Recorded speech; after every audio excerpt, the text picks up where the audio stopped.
ఆమె. మరి దేవుడు మన జీవితాల్లో మరి 7వ మాసం చివరి దినాన్న ఇంతవరకు మనల్ని అందరినీ ఎంతో క్షేమంగా కాచి కాపాడిన దేవుని నామానికి స్తుతులు స్తోత్రాలు చెల్లిస్తూ ఉన్నాను. మరి ఈ దినాన్న మరి ప్రార్థన గురించి మరి అనేక సార్లుగా మీతో పంచుకోవడానికి దేవుడు నాకు ఇచ్చిన ఈ యొక్క ఆత్మీయ ప్రేరేపణను బట్టి దేవుని నామానికి స్తుతులు చెల్లిస్తూ ఉన్నాను. మరి నేను ఎందుకంటే ఈ అంశం గుండా వెళ్తున్నాను, మరి మన గ్రూప్ లో దేవుడు మనకిచ్చిన గొప్ప ధన్యత, మరి చాలా మంది దేవుని వాక్య పరిచర్య చేసేటువంటి గుంపును మనకు అనుగ్రహించాడు దేవుడు. మరి చక్కటి వాక్య పరిచర్య మరి మరి సిస్టర్స్ మరి తెలియచేస్తూ ఉన్నారు. ఉపమానాలేమి, పాత నిబంధనలోని అంశాలేమి, మరి దేవుని యొక్క కృప గురించి అన్నిటి గురించి మరి చాలా విషయాలని తెలియచేస్తూ ఉన్నారు. కాబట్టి ఈ ప్రార్థన అనేటువంటిది మన జీవితంలో చాలా అవసరం. కాబట్టి ఈ ప్రార్థన అనేటువంటి అంశాన్ని ప్రతిదినం మనం ధ్యానిస్తూ దాని గురించి మాట్లాడుకుంటూ ఉండాలి.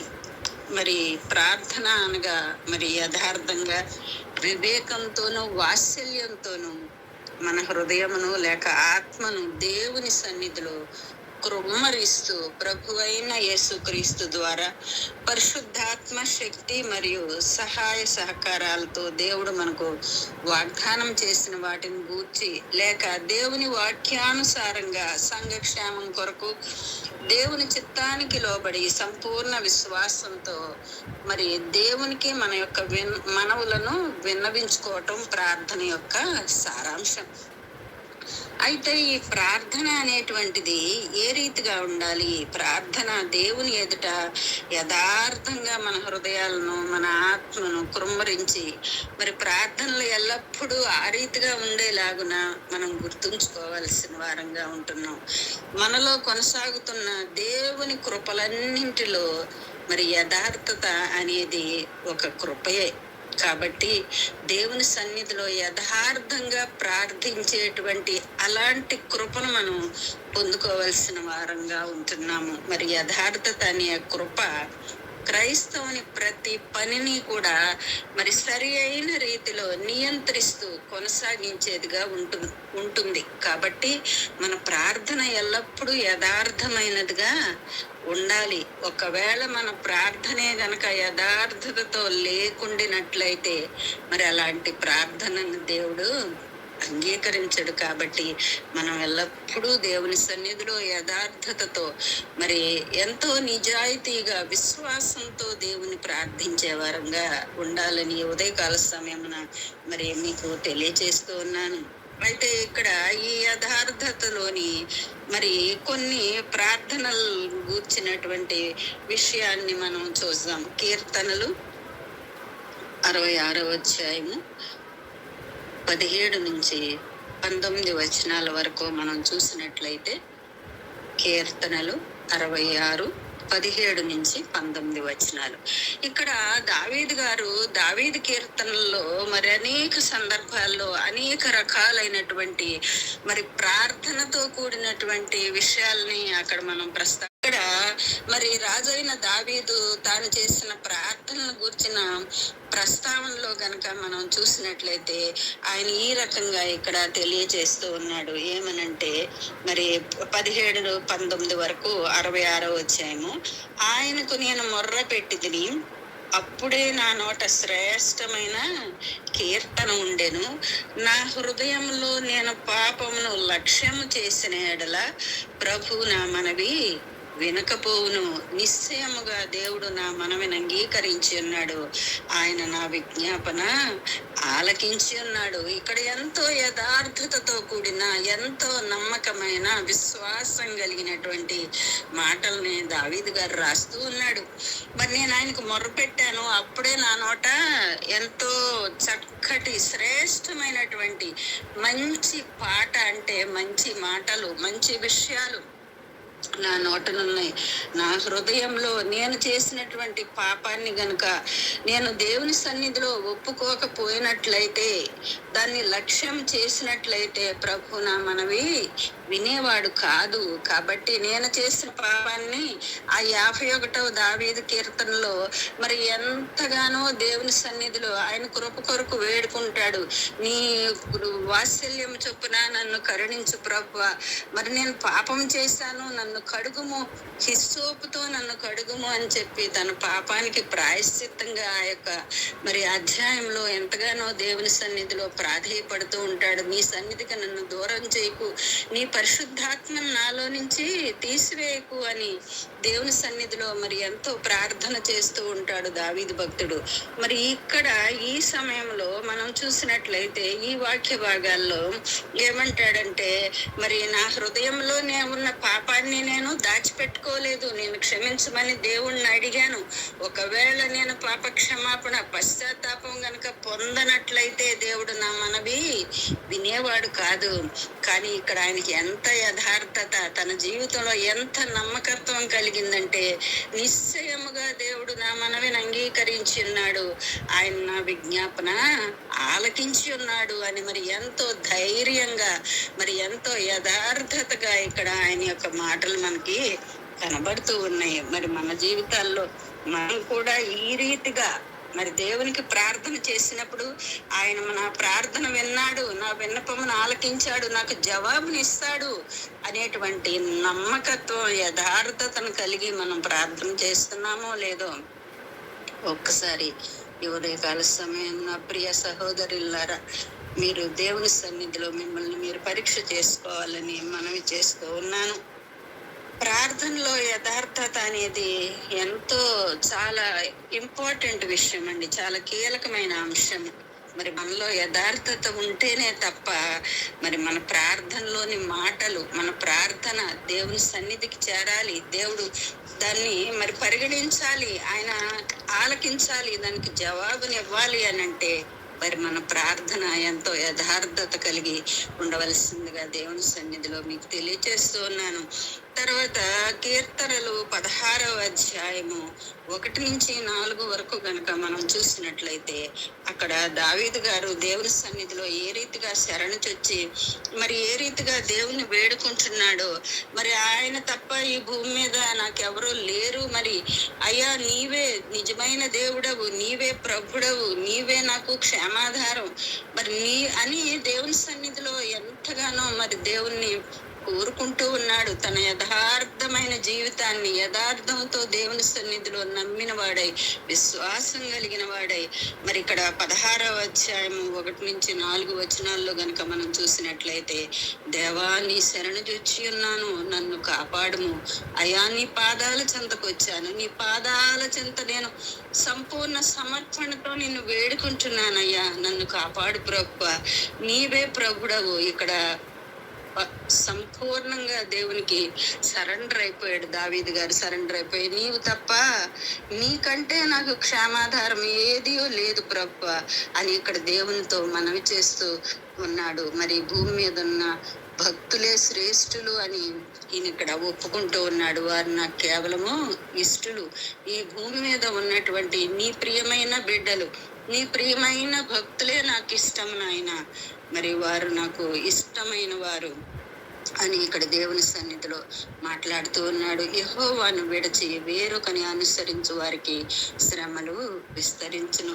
మరి ఇక్కడ దావీదు భక్తుడు దేవుని సన్నిధిలో ఆయన చేసిన పాపాన్ని ఒప్పుకొని పశ్చాత్తాపుడై దేవునికి సరెండర్ అయిపోయి దేవునికి సమర్పించుకున్నప్పుడు ఆయన ఇక్కడ మరి దేవుని సన్నిధిలో దేవునికి లోబడకుండా బ్రతికేటువంటి వారి జీవితాలు ఎలా ఉంటాయో కూడా ఆయన అక్కడ నిర్ధారిస్తున్నాడు.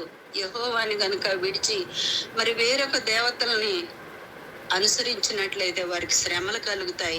వారు అర్పించేటువంటి రక్తపానీ అర్పణలు నేను అర్పింపను, వారి పేర్లను కూడా నేను నా పెదవులతో ఎత్తను, వారితో నేను మాట్లాడను అని ఇక్కడ దేవుని సన్నిధిలో మరి ఎంతగానో మరి ప్రార్థిస్తూ ఉన్నాడు. ఎంతగానో యథార్థత కలిగి దేవుని సన్నిధిలో ప్రార్థన చేస్తూ ఉన్నాడు. ఇక్కడ దావీదు గారి యథార్థమైన ప్రార్థన, సంపూర్ణ సమర్పణతో కూడినటువంటి ప్రార్థనను మనం చూస్తూ ఉన్నాం. అయితే మరి ఇక్కడ దేవుడు ఇర్మియా గ్రంథంలో మరి కొంతమంది యొక్క ప్రార్థనల గురించి మరి ప్రభు మాట్లాడిన విషయాలను గనక మనం చూసినట్లయితే, మరి ఇక్కడ ఇర్మియా గ్రంథము 29వ అధ్యాయము 12 నుంచి 14 వరకు గనక మనం చూసినట్లయితే, మీరు నాకు మొర్ర పెట్టుదురేని, మీరు నాకు ప్రార్థన చేయొచ్చు ఒత్తురేని, నేను నీ మనవి ఆలకింతును. మీరు నన్ను వెదకిన ఎడల, పూర్ణ మనసుతో నన్ను గూర్చి విచారణ చేయనెడల, మీరు నన్ను కనుగొందురు, నేను మీకు కనపరుచుకుందును. ఇక్కడ ఇర్మియా గ్రంథంలో మరి దేవుడు ఎంతో చక్కగా మాట్లాడుతున్నారు. మరి మీరు నాకు ప్రార్థన చేస్తూ ఉన్నట్లయితే, నాకు మొర్ర పెట్టినట్లయితే, ఎలాంటి సందర్భాల్లో యథార్థత కలిగిన జీవితంతో మీరు నాకు మొర్రపెట్టిన సందర్భాల్లో నాకు ప్రార్థన చేసినప్పుడు మీ మనవిని నేను ఆలకిస్తానని ఇక్కడ దేవుడు వాగ్దానం చేస్తూ ఉన్నాడు.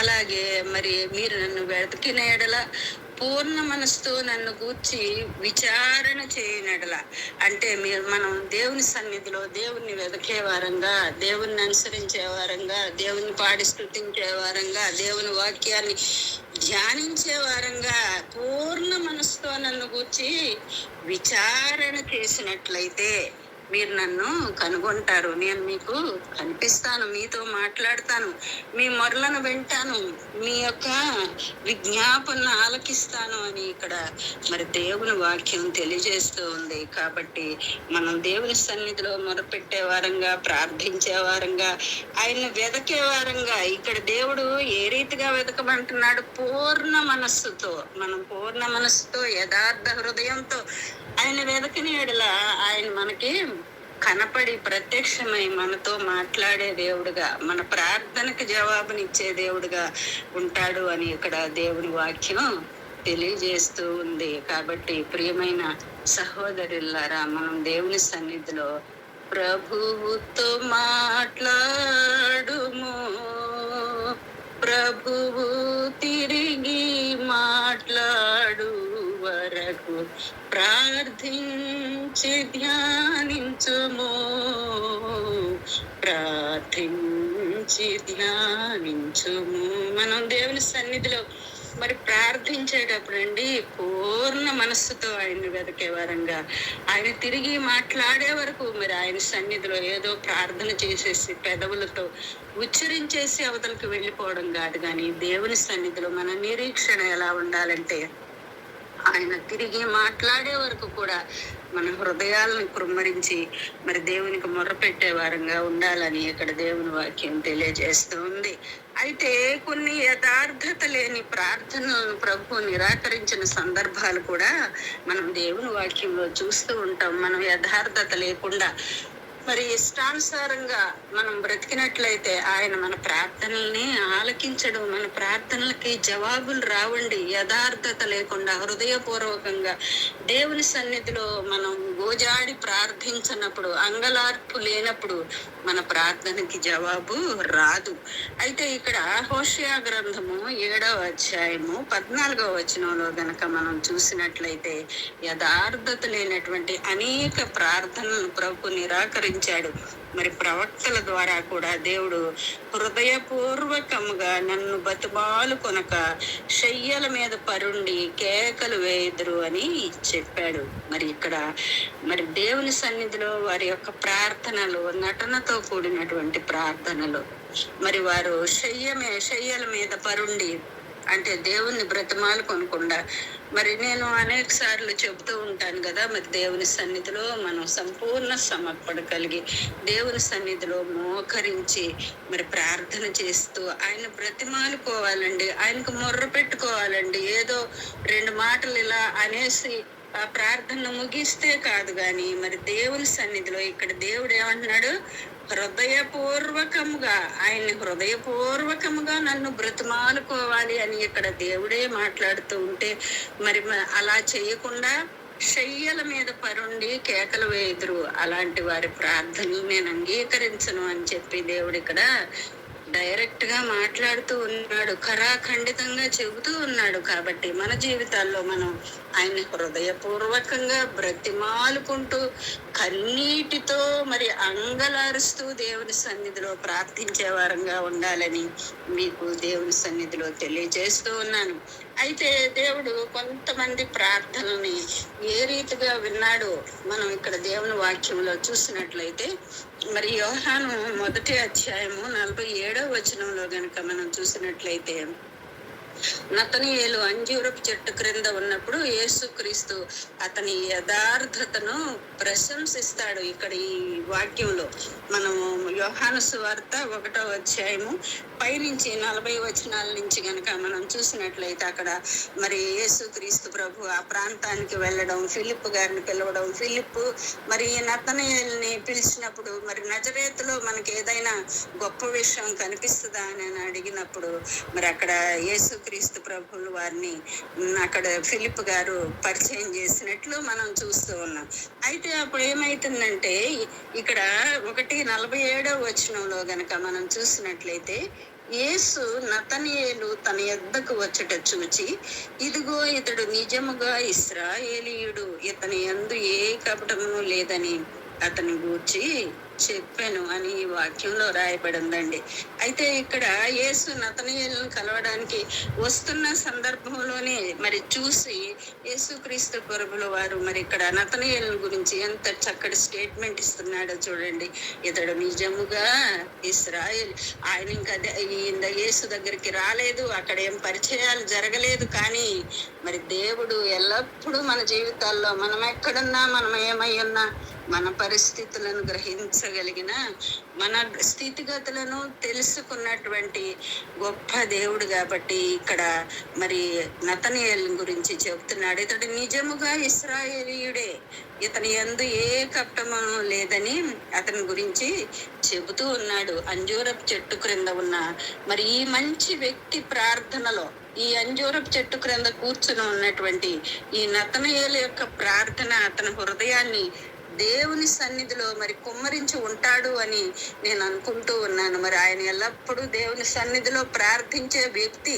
ఆయన వచ్చి నేను ఫలానా వ్యక్తిని ప్రభువా నేనని మరి దేవునితో పరిచయం చేసుకొనక ముందే దేవుడు అతని యొక్క స్థితిగతులను ఎరిగిన వాడుగా ఉన్నాడు అని అంటే, మరి ఇక్కడ నతనీయేలు యొక్క యథార్థమైన ప్రార్థన ఎంత గొప్పగా ఉందో మనం ఇక్కడ దేవుని సన్నిధిలో మరి గమనించవలసిన వారంగా ఉన్నాం. ప్రభు సన్నిధిలో యథార్థతతోనూ నిష్కపటమైన మనసుతోనూ అతడు ప్రార్థించాడని మరి యేసు గ్రహించాడు. అతని ప్రార్థనలు, అతని జీవితం ముందుగానే నతనీయేలు గురించి మరి దేవుడు తెలుసుకున్న వ్యక్తిగా మనం ఇక్కడ దేవుని వాక్యంలో చూస్తూ ఉన్నాం. కాబట్టి మన జీవితాల్లో మనము ఎల్లప్పుడూ ఆయన సన్నిధిలో యథార్థతతో మొర్రపెట్టేవారుగా మరి యేసు మరి దేవుణ్ణి పూర్ణ మనసుతో హృదయపూర్వకంగా బ్రతిమాలుకుంటూ మన అవసరతల గురించి ప్రార్థించే వారంగా ఉండాలని మీకు తెలియజేస్తూ ఉన్నాను.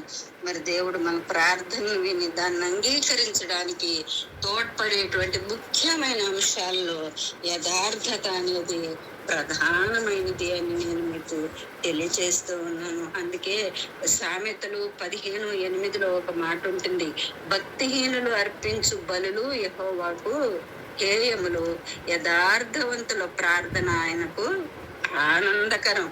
ఈ భక్తిహీనులు, భక్తి లేని వారు మరి చాలా మంది అండి, వారికి భక్తి ఉండదు, దేవుని పట్ల ఏ విధమైన ఆసక్తి ఉండదు. ఏదో ప్రార్థన చేస్తారు, వాక్య పరిచర్య చేస్తారు, కానీ వారి జీవితాల్లో దేవునికి ఇష్టమైన రీతిగా వారి జీవితాలు కనపడవు. మరి అలాంటి వారు అర్పించే బలులు యెహోవాకి ఇష్టం ఉండవట. అవి ఆయనకి చాలా హేయమైనటువంటి బలులుగా ఇక్కడ దేవుని వాక్యం సెలవిస్తూ ఉంది. కానీ యథార్థవంతులు యథార్థంగా, నీతిగా, నిజాయితీగా బ్రతుకుతూ ఆయన సన్నిధిలో ఆయనకు మొర్ర పెట్టేవారి ప్రార్థన ఆయనకు చాలా ఆనందాన్ని కలుగు చేస్తూ ఉంటుందట. కాబట్టి దేవునికి అంగీకార యోగ్యమైన ప్రార్థనలో మరి యథార్థత ఒక ప్రధాన అంశంగా ఎందుకు ఉండాలి అని గనక మనకి ఒకసారి అలాంటి ఆలోచన గనక వస్తే, దేవుని ఎదుట ఎటువంటి భయము, భీతి లేకుండా మనల్ని గూర్చి మనం స్పష్టంగా ఆయనకి తెలియజేయడానికి, సత్యాన్ని కప్పిపుచ్చకుండా మరి నిష్కపటంగా మన హృదయాలను దేవుని ఎదుట బయలుపరుచుకోవడానికి యథార్థత మనల్ని నడిపిస్తుంది. మన జీవితాల్లో మనం ఏ విషయంలో కూడా దేవుని సన్నిధిలో భయము లేకుండా, భీతి భయము లేకుండా, మరి దేవుని సన్నిధిలో మనకున్న విషయాలను, మనల్ని గురించి మనం స్పష్టంగా ఆయనకి తెలియచేయగలగాలి అని అంటే యథార్థత, సత్యము మన జీవితాల్లో ఉండాలి. కాబట్టి మరి మన ఉద్దేశాలు, భావోద్రేకాల్లో ఎటువంటి కుంటు సాకులతో, కపట ప్రవర్తనతో వాస్తవాలను మనం మరుగు చేయకుండా, మన పాపాలను సూటిగా క్షమించమని పశ్చాత్తాపడే విధంగా ప్రార్థనలోని యథార్థత మన హృదయాన్ని కదిలిస్తూ ఉంటది. మనం యథార్థమైనటువంటి జీవితం కలిగిన వారమైతే మన హృదయాల్లో ఏమేమి పాపాలు ఉన్నాయో దేవుని సన్నిధిలో మరి ఎంతో ధైర్యంగా, భయం లేకుండా ఒప్పుకోవడానికి ఈ యథార్థమైన ప్రార్థన మరి మనకి ఎంతో ఉపయోగకరంగా ఉంటుందని దేవుని సన్నిధిలో మీకు తెలియజేస్తూ ఉన్నాను. దేవుడు మన హృదయాలను మరి పరిశోధించేవాడు గనుక పెదవుల నుండి వచ్చే ప్రార్థనను, మాటలను యథార్థమైన ప్రార్థనగా ఆయన పరిగణించడు. కాబట్టి హృదయంలో నుండి వచ్చే ప్రార్థన దేవుని వైపు చూస్తూ ఉంటది. కాబట్టి మన హృదయంలో నుంచి హృదయపూర్వకంగా మొరపెడుతూ దేవుని సన్నిధిలో మరి సంపూర్ణమైనటువంటి సమర్పణతో దేవునికి ప్రార్థన చేసేవారంగా మరి యోవేలు గ్రంథంలో మనం చూసిన రీతిగా అక్కడ మరి హోషయ 7:14 గనక మనం చూసినట్లయితే, దేవుడు హృదయపూర్వకముగా నన్ను బతుమాలు కొనక శయ్యల మీద పరుండి కేకలు వేదురు. మరి అలాంటి వారి ప్రార్థనని అంగీకరించను అని ఇక్కడ దేవుడు తెలియజేస్తూ ఉన్నాడు. ఇర్మియా గ్రంథంలో మనం చూసినట్లయితే, పూర్ణ మనస్సుతో నన్ను గూర్చి విచారణ చేయనడలా మీరు నన్ను కనుగొంటారు అని ఇక్కడ దేవుని వాక్యంలో తెలియజేస్తూ ఉంది. మరి హోషయ 7:14 హృదయపూర్వకంగా మీరు నన్ను బ్రతిమాలు కొనక శయ్యల మీద పరుండి కేకలు వేయటం వలన దాని వలన ఉపయోగమేమీ లేదు. మీరంతా కూడా మరి దేవుని సన్నిధిలో హృదయపూర్వకంగా ప్రార్థించేవారుగా, నన్ను బ్రతిమాలుకునేవారుగా ఉండాలి అని చెప్పి ఇక్కడ దేవుని వాక్యం సెలవిస్తుంది. కాబట్టి యథార్థతతో కూడిన ప్రార్థన మన హృదయాలలో నుండి మరియు ఆత్మలలో నుండి వచ్చే ప్రార్థనని దేవుడు లక్ష్య పెడతాడు. కాబట్టి మనము ప్రభువా, నా దేవా, నేను యథార్థమైన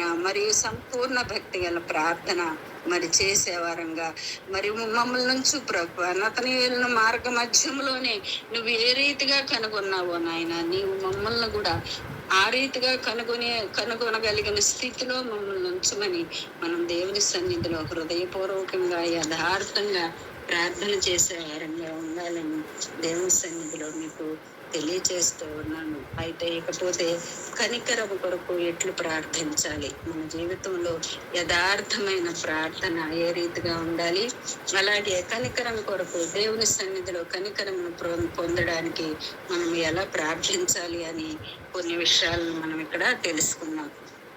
మరి ప్రార్థన అంటే ఏదో కొన్ని అస్పష్టమైన మాటలతో, అనాలోచిత మాటలతో, లేక ముప్పుకోలు మాటలతో కూడినది కాదు. కానీ మరి హృదయంలో కలిగేటువంటి మంచి ఒక గొప్ప అనుభూతి మన హృదయాల్లో, మన హృదయం దుఃఖంతో నిండిపోయి మరి ప్రార్థన వివేకమైన అనేక సంగతుల్ని మరి కలిగి ఉండాలి. మన హృదయంలో మనకు దుఃఖం, మన అవసరతలు, మరి దేవుని సన్నిధిలో మనకు సమర్పణ జీవితం, మన రక్షణ, ఇలాంటి గొప్ప మంచి అనుభూతి కలిగినటువంటి ప్రార్థనను మనం చేసేవారంగా ఉండాలి. మరి కొన్నిసార్లు మనం చేసిన పాపమును గూర్చి ఎరిగిన వారమే ప్రార్థిస్తూ ఉంటాం, మన పాపాలను క్షమించమని. మరి కొన్నిసార్లు కనికరం కొరకు దేవుని ప్రార్థిస్తూ ఉంటాం. మరి కొన్నిసార్లు కనికరంను అనుగ్రహించడానికి మరియు క్షమించడానికి మరి దేవుణ్ణి క్షమించమని కూడా ప్రార్థిస్తూ ఉంటాము.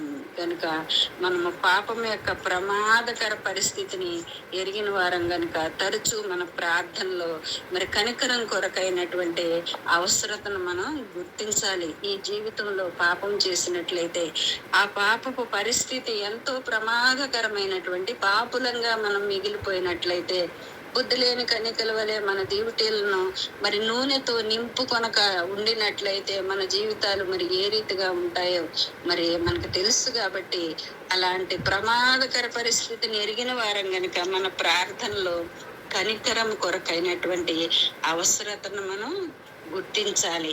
మరి మన ఆత్మ చాలా భావోద్రేకాలతో మరి ఉంటుంది. ఒక్కొక్కసారి భావోద్రేకాలను బట్టి మన ఆత్మ నిట్టూర్పులతోనూ మూల్గులతోనూ నిండి ఉండుట ద్వారా మన హృదయము కలవరము చెందుతూ ఉంటుంది. ఒక్కొక్కసారి భావోద్రేకం అంటే కుటుంబంలో ఏమైనటువంటి కష్టాలు, అనారోగ్య పరిస్థితులు గుండా మరి ఆర్థిక పరమైన ఇబ్బందులు, మరి కుటుంబాల్లో బిడ్డలకు సంతానం లేనప్పుడు, ఉద్యోగాలు లేనప్పుడు, ఇలాంటి పరిస్థితులు గుండా మనం వెళ్తున్నప్పుడు మన ఆత్మ ఎంతో భావోద్రేకాలకు గురవుతూ ఉంటుంది. మరి ఆత్మ నిట్టూర్పులతో మూల్గులతో మరి మూల్గుతూ ఉంటుంది. మరి అలాంటి సందర్భంలో మరి మన హృదయం నుండి మనకి బాధ, కష్టము అనేటువంటిది పొంగి పొరులుతూ వస్తుంది. మరి అలాంటి సందర్భాల్లో మరి అలాంటి స్థితిని కలిగినటువంటి ఒక వ్యక్తి దేవుని యొద్ద నుండి ఒక బిడ్డను దానంగా పొందుకోవటానికి హన్నా ప్రవక్త్రి ప్రార్థించినప్పుడు జరిగిన విషయాన్ని బైబిల్ గ్రంథంలో మనం చూస్తూ ఉంటాం. మొదటి సమూయేలు గ్రంథము 1వ అధ్యాయము 10వ వచనంలో గనక మనం చూసినట్లయితే అక్కడ హన్నా ఏ రీతిగా తన జీవితం, తన హృదయము ఎలాంటి భావోద్రేకాలతో, ఎలాంటి నిట్టూర్పులతో, మూల్గులతో నిండి ఉన్నదో మనం గమనించగలం. 1వ అధ్యాయము మొదటి సమూయేలు 1వ అధ్యాయం 10వ వచనంలో గనక మనం చూసినట్లయితే బహు దుఃఖాక్రాంతురాలై వచ్చి యెహోవా సన్నిధిని ప్రార్థన చేయొచ్చు బహుగా ఏడ్చుచు ప్రార్థించినప్పుడు దేవుడు ఆమె మొర్రను ఆలకించాడు. ప్రతిగా ఆమె గర్భము ధరించి గొప్ప ప్రవక్త అయిన సమూయేలుకు జన్మనిచ్చింది. మరి ఇక్కడ హన్నా యొక్క దుఃఖ పరిస్థితిలో, హన్నా ఎలాంటి పరిస్థితుల్లో ఉందో మనం ఇక్కడ చూస్తూ ఉన్నాం. ఆమె బహు దుఃఖాక్రాంతురాలై దేవుని సన్నిధిలో ఎంతో దుఃఖంతో మోకరించి మరి ప్రార్థన చేస్తూ బహుగా ఏడుస్తుందట. ఏడ్చినప్పుడు మరి ఎంతో కాలంగా సంతానం లేనటువంటి హన్నా ప్రార్థన దేవుడు ఆలకించి ఆమెకి చక్కటి కుమారుణ్ణి ప్రవక్త అయిన సమూయేలుకి జన్మనిచ్చిందండి. మరి ఆమె ప్రార్థన ఎంత కనికరాన్ని పొందుకుందో, మరి ఆమె దేవుని సన్నిధిలో ఎంతో భావోద్రేకాలను కలిగి, ఎంత నిట్టూర్పులు మూల్గులతో నిండి తన హృదయం ఉందో, దేవుని సన్నిధిలో ఎంతగా అంగలారుస్తుందో, దేవుని సన్నిధిలో ఎంతగా మరి ప్రార్థించిందో, మరి ఆ ప్రార్థనకి జవాబును ఏ రీతిగా పొందిందో, మరి ఆయన కనికరమును ఏ రీతిగా ఇక్కడ పొందగలిగిందో మనం దేవుని సన్నిధిలో బహు దుఃఖాక్రాంతురాలే వచ్చి దేవుని సన్నిధిలో దుఃఖిస్తూ ప్రార్థించినట్లుగా మనం దేవుని వాక్యంలో చూస్తూ ఉన్నాం. మరి మన జీవితాల్లో మన ప్రార్థనలు ఎలా ఉంటున్నాయో ఒక్కొక్కసారి మనం గుర్తు చేసుకుందామా? దేవుని సన్నిధిలో మనకున్నటువంటి ఇబ్బందుల్లో, ఇరుకుల్లో, శోధనలో ఆయన సన్నిధిలోనండి మీరు దుఃఖిస్తూ ఆయన్ని ప్రార్థన చేయండి. తప్పనిసరిగా దేవుడు విడుదలనిస్తాడు. తప్పనిసరిగా దేవుడు ఆ యొక్క సమస్య పరిష్కారాన్ని దయచేస్తాడు. ఇది నా జీవితాల్లో నేను అనుభవించినటువంటి గొప్ప అనుభవం అండి. అన్న రీతిగానే మనం కూడా దుఃఖాక్రాంతులమై ఆయన సన్నిధిలో అంగరాస్తూ మోకరించి ప్రార్థించినట్లయితే మరి మనకు కావలసినవి దేవుని సన్నిధిలో ఆయన కనికరమును పొందుకొని మరి సమస్యకు జవాబును కూడా పొందేవారంగా ఉంటాం. మరి గ్రూప్ లో మరి అనేక విజ్ఞాపనలు చేస్తూ ఉంటాం. మన గ్రూప్ లో కూడా మరి గర్భఫలాల కొరకు మనం ప్రార్థిస్తూ ఉంటాం. మరి అలాంటప్పుడు యథార్థమైనటువంటి ప్రార్థన, దేవుని కనికరం కొరకు దుఃఖాక్రాంతులమై భావోద్రేకాలు కలిగి దేవుని సన్నిధిలో మూల్గులు కలిగి ప్రార్థించే వారంగా ఉన్నట్లయితే దేవుడు తప్పకుండా మరి మన అవసరతలను తీరుస్తూ మనకు జవాబునిచ్చే దేవుడుగా ఉంటాడు అని దేవుని పేరట మీకు తెలియజేస్తూ ఉన్నాను.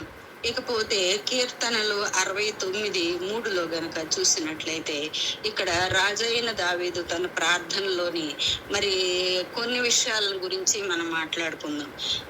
69వ కీర్తన 3వ అధ్యాయంలో గనక చూసినట్లయితే ఇక్కడ దావీదు గారి యొక్క ప్రార్థన అంట ఏ రీతిగా ఉందో మనం ఒకసారి ధ్యానం చేసుకుందాం. నేను మొర్ర పెట్టుడు చేత అలసి ఉన్నాను. ఇక్కడ దావీదు గారు అంటండి, మొర్రపెట్టి మనం ఒక 2 నిమిషాలు ప్రార్థన చేసి లేచిపోతాం కదా, మరి అది కాదండి. ఇక్కడ ఆయన దేవుని సన్నిధిలో మొర్రపెట్టి అలసిపోయాడట. ఎంత రీతిగా అంటే నా గొంతుక ఎండిపోయే వరకు ఎంతగానో మరి ఎంత ప్రార్థన చేశాడో ఒక్కసారి మనం ఆలోచించుకుందాం. నా దేవుని కొరకు కనిపెట్టుట చేత నా కన్నులు క్షీణించిపోయాను.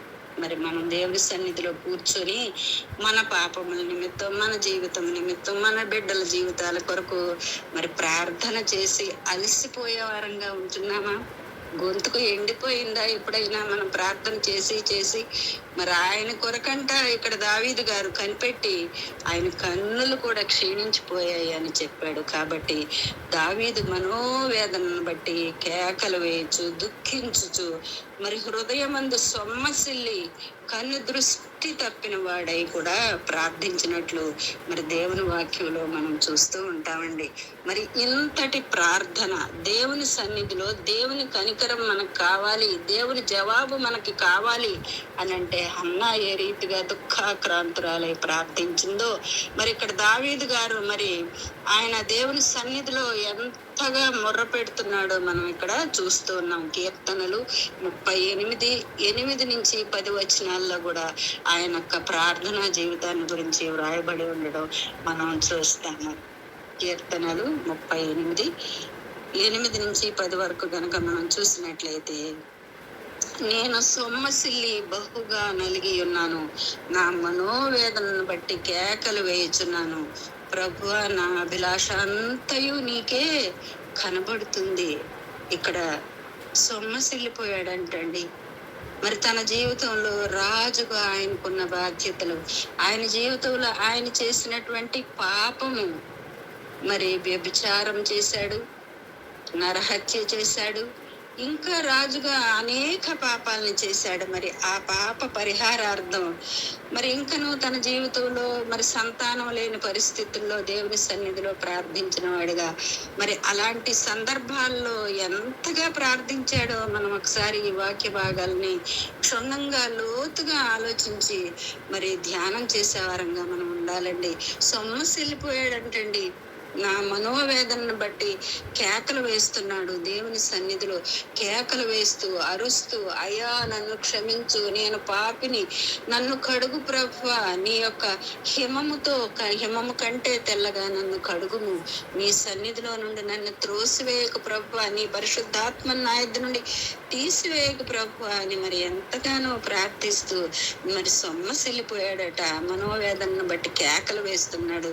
ప్రభువా, నా అభిలాష అంతయు నీకే కనబడుచున్నది, నా నిట్టూర్పులు నీకు దాచబడి ఉండలేదు, నా గుండె కొట్టుకొనుచున్నది, నా బలము నన్ను విడిచిపోయాను, నా కన్ను దృష్టియు తప్పిపోయాను. అబ్బా, ఎంతటి ప్రార్థన అండి!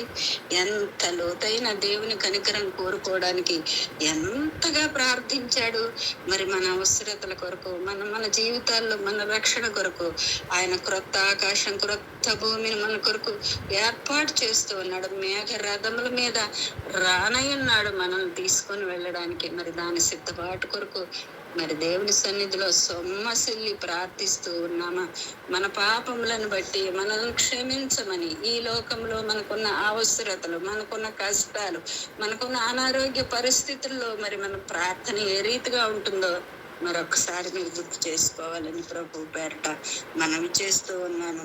అయితే హిజ్కియా కూడా ఏ రీతిగా అంగలార్చాడో మరి దేవుని వాక్యంలో మనం చూసినట్లయితే, యెషయా గ్రంథము 38వ అధ్యాయము 14వ వచనంలో కనుక మనం చూసినట్లయితే, హిజ్కియా పావురము వలె అంగలార్చుతూ ఇట్లా అన్నాడు, మంగళ కత్తి పిట్టవలను ఓదె కొరుకు వలెను నేను కిచకిచలాడి తిని, గువ్వ వలె మూలిగి తిని, ఉన్నత స్థలములు తట్టు చూచి చూచి నా కన్నులు క్షీణించెను, నాకు శ్రమ కలిగెను, యెహోవా నా కొరకు ఊటపడి ఉండును అని చెప్పి ఇక్కడ యెషయా గ్రంథంలో మరి హిజ్కియా ప్రార్థన చేస్తూ ఉన్నాడు. మరి ఆయన కూడా ఎంతగానో దేవుని సన్నిధిలో మూలిగాడు.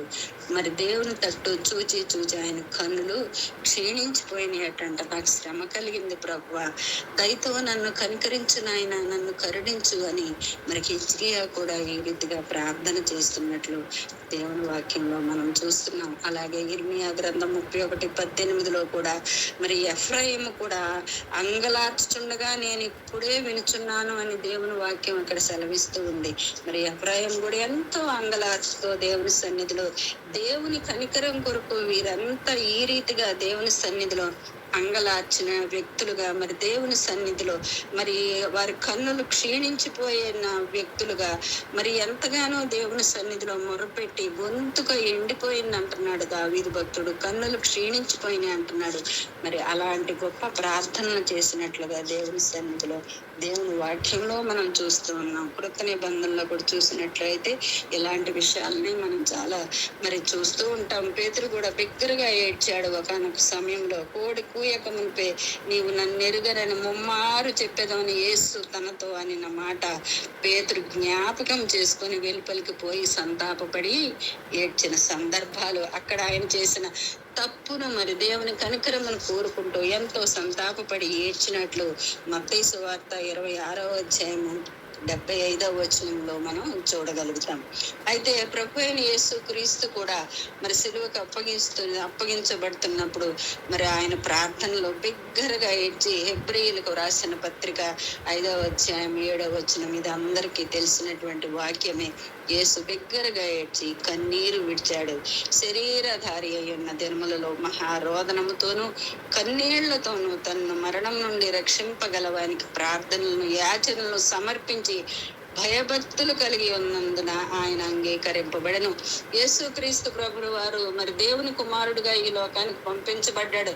నాకేంటి, నేను దేవుని కుమారుణ్ణి, ఆయనే రక్షించుకుంటాడు, ఆయనే చూసుకుంటాడు ఆయన అని ఆయన ఎన్నడూ చేతులు కట్టుకుని కూర్చోలేదండి. మరి దేవుణ్ణి మరి ఆయన్ని దేవుని తన మరణం నుండి రక్షించగలగాలి, అంత మరణ యాతనను అనుభవించాలి, ఆ శిలువ మరణాన్ని భరించగలగాలి అని అంటే మరి ఆయన ఎంతో మహారోదనంతో కన్నీళ్లతో ప్రార్థన చేసినట్లుగా దేవుని వాక్యంలో మనం చూస్తూ ఉన్నాం. కాబట్టి మరి దేవుని నీతిని గూర్చి, పాపమును గూర్చి, నరకము మరియు నాశనము ద్వారా వచ్చు శ్రమలను గూర్చి మహారోదనంతో మరి క్రీస్తు కన్నీళ్లు విడిచినట్లుగా దేవుని వాక్యంలో మనం చూస్తూ ఉన్నాం. ఇంకా చాలా విషయాలండి. మరి ఈ రీతిగా మనం చూస్తూ ఉంటే దేవుని సన్నిధిలో దేవుని కృప కొరకు మరి దేవుని సన్నిధిలో యథార్థత కలిగి ప్రార్థించినటువంటి ప్రార్థనలు మరి ఆయన కనికరాన్ని పొందుకోవాలి అని అంటే దావీదు భక్తుడు మరి హిజ్కియా మరి అదే రీతిగా మరి దేవుని సన్నిధిలో బిడ్డలందరూ ఎంతగానో ప్రార్థించినట్లుగా దేవుని వాక్యంలో మరి యేసుక్రీస్తు ప్రభుల వారు కూడా మరి దేవునికి ప్రార్థించినట్లుగా దేవుని సన్నిధిలో మనం చూస్తూ ఉంటాం. ఇకపోతే మరి 116:1-4 కనుక కూడా మరి దావీదు భక్తుడు మరి ఎంతగానో గొప్ప ప్రార్థనలు మరి చేసినట్లు దేవుని వాక్యంలో మనం చూస్తూ ఉన్నాం. యెహోవా నా మొరను నా విన్నపములను ఆలకించి ఉన్నాడు, కాగా నేను ఆయన్ను ప్రేమిస్తూ ఉన్నాను, ఆయన చెవియొగ్గను, కావున నా జీవిత కాలం అంతయు నేను ఆయనకు మొర్ర పెట్టుదును. ఇక్కడ అలసిపోయి ప్రార్థన చేశాడు. మరి ఇక్కడ దేవుని సన్నిధిలో ఆయన నా మొర్ర విన్నాడు, ఆయన దేవుని చేత మరి రక్షించబడ్డాడు. మరి ఈ సమయమున దేవుని సన్నిధిలో నా జీవిత కాలం అంతయు నేను దేవునికి మొర్ర పెడతాను, మరణ బంధకములు నన్ను చుట్టుకొని ఉండెను, పాతాళపు వేదనలు నన్ను పట్టుకొని ఉండెను, శ్రమయు దుఃఖమును నాకు కలిగెను, అప్పుడు యెహోవా దయచేసి నా ప్రాణమును విడిపించుమని యెహోవా నామమును బట్టి నేను మొర్ర పెట్టితిని. మరి యథార్థంగాను వివేకంతోను దేవుని సన్నిధానంలో మరి మన హృదయాలను ఆత్మ ద్వారా కృమ్మరించినట్లయితే ఒక అతి మధురమైనటువంటి కనికరాన్ని మన జీవితాల్లో ఇక్కడ దావీదు భక్తుడు ఏ రీతిగా పొందుకున్నాడో అలాగే మనం కూడా మరి ఆయన సన్నిధిలో చక్కటి మరి అతి మధురమైనటువంటి కనికరాన్ని మనం పొందుకునే వారంగా మరి దేవుని సన్నిధిలో దేవుని వాక్యం తెలియజేస్తూ ఉంది. అలాగే 103వ దావీదు కీర్తనలో 3-5 అధ్యాయాల్లో చూసినట్లయితే అక్కడ మనం దేవుడు చేసిన ఉపకారాల్లో దేనిని మరువకూడదు. మరి ఆయన మనల్ని క్షమించేవాడు, మన సంకటాలన్నింటినీ కుదిర్చేవాడు, సమాధిలో నుండి మన ప్రాణాన్ని విమోచిస్తూ ఉన్నాడు, కరుణ కటాక్షాలను మనకు కిరీటంగా ఉంచే దేవుడుగా ఉన్నాడు. మరి మన జీవితాల్లో మనకున్న అనారోగ్య పరిస్థితుల్లో, కష్టాల్లో, ఇలాంటి పరిస్థితుల్లో పక్షిరాజు యవనం వల్లే మన యవనాన్ని లేదు మరి క్రొత్తగా ఉండేటట్లు కూడా మనల్ని ఉంచే దేవుడుగా ఉన్నాడు. కాబట్టి ఈ ఉదయకాల సమయంలో ప్రియమైన సహోదరులారా, మరి ఫిలిప్పీలకు రాసిన పత్రిక 4వ అధ్యాయము 4-7 వచనాల్లో కూడా 4-7 వచనాల్లో కూడా మరి అపోస్తలుడైన పౌలు గారు మరి చక్కటి విషయాలను ఎల్లప్పుడూ ప్రభునందు ఆనందించుడి, మరలా చెప్పుదును, మీ సహనమును సకల జనులకు తెలియనీయుడి. మన జీవితాల్లో మనం ప్రభునందు ఎల్లప్పుడూ ఆనందిస్తూ ఆయన కనికరమును పొందుకుంటూ మరి ప్రతి విషయంలోనూ ప్రార్థన విజ్ఞాపనలతో కృతజ్ఞతాపూర్వకంగా మన విన్నపాలను దేవునికి తెలియజేసినట్లయితే సమస్త జ్ఞానమునకు మించిన దేవుని సమాధానము యేసుక్రీస్తు వలన మన హృదయములకు తలంపులకు కావలి ఉంటుంది. కాబట్టి దేవుని దృష్టిలో మన ప్రార్థన ఎంతో గొప్పదిగా ఉండాలి. మరి ఆయన యొద్ద నుండి పొందిన కనికరం కొరకు వివేకముతో కృతజ్ఞతాస్తుతులు చెల్లించినప్పుడు మన ప్రార్థన గొప్పదిగా మరి ఎంతో నశక్యము కాని రీతిలో ఆయన సన్నిధిలో నిలుస్తుంది. కాబట్టి ప్రియమైన సహోదరులారా, మనం అందరం కూడా ఆయన సన్నిధిలో ఆ రీతిగా మన జీవితాలను మరి ఆయనకు సమర్పించుకుంటూ మరి ఆయన సన్నిధిలో మనం ప్రార్థన, యథార్థమైన ప్రార్థన, కనికరం కొరకు మనం సమర్పించుకుంటూ ప్రార్థించే వారంగా ఉండాలని వీకందరికి తెలియజేస్తూ ప్రభు పేరట మిమ్మల్ని అందరినీ దేవుడు బహుగా దీవించి ఆశీర్వదించును గాక. ఈ కొద్ది వాక్యము దేవుడు తన మహిమలో బలపరిచి భద్రపరచును గాక. మనందరి ఆత్మకు దేవుడు కృపను అనుగ్రహించును గాక.